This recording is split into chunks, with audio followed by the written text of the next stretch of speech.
Tidak ada seorang pun yang ingin diberi pengharapan yang palsu, dijanjikan tetapi tidak ditepati, diberikan sesuatu yang kedengarannya enak dan menyenangkan, tetapi ternyata tidak terjadi apa yang diidam-idamkan itu.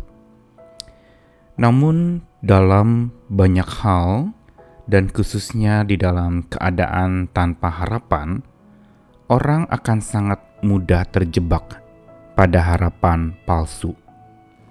Yang memang selalu kalau yang dinamakan palsu itu kelihatannya pasti menarik, kedengarannya enak, dan juga tampaknya indah. Sehingga seorang bisa menjadi terpesona dan akhirnya terbuai oleh keindahan harapan yang palsu itu. Pertanyaannya yang lebih penting adalah, lebih suka manakah kita? Satu pengharapan yang kedengarannya indah tetapi palsu, atau sebuah pengharapan yang kedengarannya sulit, kedengarannya tidak enak, tetapi itu benar dan sungguh akan terjadi. Tentu saja tidak mudah untuk menentukan pilihan atas keduanya, karena keduanya memiliki kelemahan masing-masing. Namun yang perlu diperhatikan adalah bagaimana kita bisa peka akan pimpinan dan hikmat Tuhan, serta berpegang teguh pada kebenaran yang dari Tuhan, sehingga kita bisa teguh berharap, bukan karena pengharapan itu palsu, tetapi karena bimbingan Tuhan yang maha benar itu, sehingga kita tidak terjebak oleh harapan-harapan palsu itu. Karena kita harus selalu hidup mewaspadai kepalsuan. Saya Nikolas Kurniawan menemani di dalam Sabda Tuhan hari ini, yang akan menyapa kita dari kitab Yeremia. Kali ini mundur satu ayat ke Yeremia 27 ayat 8 sampai 15. Tetapi bangsa dan kerajaan yang tidak mau takluk kepada Nebukadnezar Raja Babel dan yang tidak mau menyerahkan tengkuknya ke bawah kuk Raja Babel, maka bangsa itu akan kuhukum dengan pedang, kelaparan dan penyakit sampar. Demikianlah firman Tuhan, sampai mereka kuserahkan ke dalam tangannya. Mengenai kamu, janganlah kamu mendengarkan nabi-nabimu, juru-juru tenungmu, juru-juru mimpimu, tukang-tukang ramalmu, dan tukang-tukang sihirmu yang berkata kepadamu, janganlah kamu mau takluk kepada Raja Babel. Sebab mereka bernubuat palsu kepadamu dengan maksud menjauhkan kamu dari atas tanahmu, sehingga kamu kucerai-beraikan dan menjadi binasa. Tetapi bangsa yang mau menaruh tengkuknya ke bawah kuk Raja Babel, dan yang takluk kepadanya, maka mereka akan kubiarkan di atas tanahnya, demikianlah firman Tuhan. Dan mereka akan mengolahnya dan diam di sana. Kepada Zedekia Raja Yehuda aku telah berbicara dengan cara yang sama, kataku, taruhlah tengkukmu ke bawah kuk Raja negeri Babel. Takluklah kepadanya dan kepada rakyatnya, maka kamu akan hidup.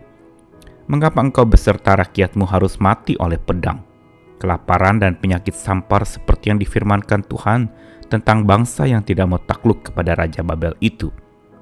Janganlah dengarkan perkataan nabi-nabi yang berkata kepadamu, jangan kamu mau takluk kepada Raja Babel, sebab mereka bernubuat palsu kepadamu. Sebab aku tidak mengutus mereka, demikianlah firman Tuhan, tapi mereka bernubuat palsu demi namaku, sehingga kamu kucerai-beraikan dan menjadi binasa, bersama-sama dengan nabi-nabi yang bernubuat kepadamu itu. Bacaan dari Yeremia pasal 27, sebuah peringatan kepada orang-orang Israel yang ada di pembuangan. Ada sementara orang, yaitu para nabi-nabi atau yang menyebutkan atas nama Tuhan dan demi nama Tuhan, mengatakan untuk supaya orang-orang pada saat itu jangan mau takluk kepada kuk Raja Babel. Padahal sesungguhnya Tuhan menghendaki untuk mereka takluk kepada Kuk, Raja Babel. Apa itu Kuk?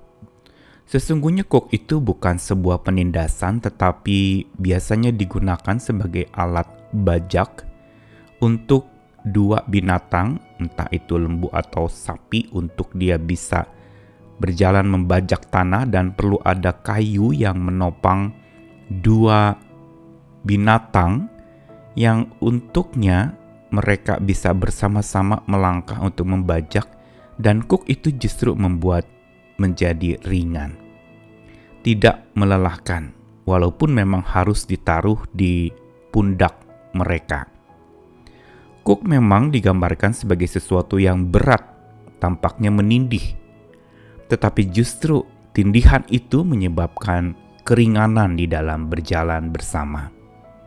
Dan begitu pula yang dimaksudkan dengan Kuk dari Raja Babel itu sesungguhnya adalah yang Tuhan ingin taruhkan kepada bangsa Israel untuk takluk kepada Kuk itu, agar mereka bisa bertahan hidup, justru agar mereka bisa menjalani kehidupan mereka di tengah-tengah tempat pembuangan, untuk mereka tetap bisa menjalankan kehidupan mereka dan tetap juga dapat berkiprah walaupun di tengah-tengah tanah pembuangan, bukan di tanah asal mereka.